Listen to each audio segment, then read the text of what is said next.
warahmatullahi wabarakatuh. Perkenalkan, saya Bunga Herdina Pasaribu. Saya dari kelas 11 MIA 3.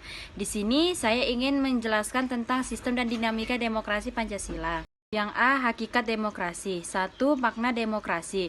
Menurut Kamus Besar Bahasa Indonesia, demokrasi merupakan istilah politik yang berarti pemerintahan rakyat dalam pandangan Abraham Lincoln. Demokrasi adalah suatu sistem pemerintahan dari rakyat, oleh rakyat, dan untuk rakyat.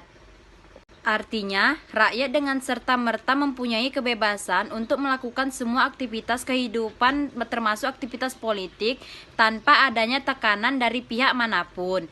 Karena pada hakikatnya yang berkuasa adalah rakyat untuk kepentingan bersama. 2. Ada klasifikasi demokrasi. A. Berdasarkan titik berat perhatiannya. Dilihat dari titik berat yang menjadi perhatiannya, demokrasi dapat dibedakan ke dalam 3 bentuk. Yang pertama ada demokrasi formal, yang kedua ada demokrasi material, dan yang ketiga adalah demokrasi gabungan. B. Berdasarkan ideologi. 1. Demokrasi konstitusional atau demokrasi liberal. Yang kedua demokrasi rakyat atau demokrasi proletar. Yang C. Berdasarkan proses penyaluran kehendak rakyat. 1. Demokrasi langsung, yaitu paham demokrasi yang mengikut sertakan setiap warga negaranya dalam permusyawaratan untuk menentukan kebijaksanaan umum negara atau undang-undang secara langsung. Kedua, ada demokrasi tidak langsung, yaitu paham demokrasi yang dilaksanakan melalui sistem perwakilan. Penerapan demokrasi seperti ini berkaitan dengan kenyataan suatu negara yang jumlah penduduknya semakin banyak, wilayahnya semakin luas, dan permasalahannya yang dihadapinya semakin rumit dan kompleks.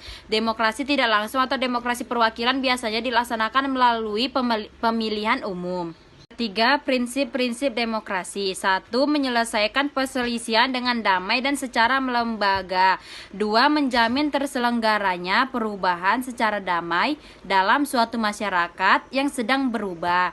3. Menyelenggarakan pergantian pimpinan secara teratur. Dinamika penerapan demokrasi Pancasila. 1. Prinsip-prinsip demokrasi di Indonesia, yaitu yang pertama ada demokrasi yang berketuhanan yang Maha Esa. 2. Demokrasi dengan kecerdasan. 3. Demokrasi yang berkedaulatan rakyat. 4. Demokrasi dengan rule of law. 5. Demokrasi dengan pemisahan kekuasaan negara. 6. Demokrasi dengan hak asasi manusia. 7. Demokrasi dengan pengadilan yang merdeka. 8. Demokrasi dengan otonomi daerah. 9. Demokrasi dengan kemakmuran. 10. Demokrasi yang berkeadilan sosial. C. Membangun kehidupan yang demokratis di Indonesia. 1. Pentingnya kehidupan yang demokratis, yaitu yang pertama, persamaan kedudukan di muka hukum. 2. Partisipasi dan pembuatan keputusan. 3. Distribusi pendapatan secara adil. Dan yang keempat, ada kebebasan yang bertanggung jawab. 2. Perilaku yang mendukung tegaknya nilai-nilai demokrasi. Yang pertama yaitu membiasakan diri untuk berbuat sesuai dengan aturan main atau hukuman yang berlaku. Yang kedua, membiasakan diri untuk bertindak demokratis dalam segala hal. Yang ketiga, membiasakan diri untuk menyelesaikan persoalan dengan musyawarah. Yang keempat, membiasakan diri untuk mengadakan perubahan secara damai, tidak dengan kekerasan. Yang kelima, membiasakan diri untuk memilih pemimpin melalui cara-cara yang demokratis. Dan yang keenam, selalu menggunakan akal sehat dan hati nurani dalam musyawarah. Ketujuh, selalu mempertanggungjawabkan hasil keputusan musyawarah kepada Tuhan Yang Maha Esa, masyarakat, bangsa, dan negara, bahkan diri sendiri. Yang ke-8, menuntut hak setelah melaksanakan kewajiban. Yang ke-9, menggunakan kebebasan dengan rasa tanggung jawab.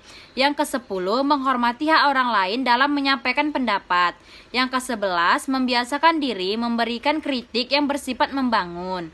Sekian resensi PKN dari saya, lebih dan kurangnya saya mohon maaf. Saya sudahi dengan wassalamualaikum warahmatullahi wabarakatuh.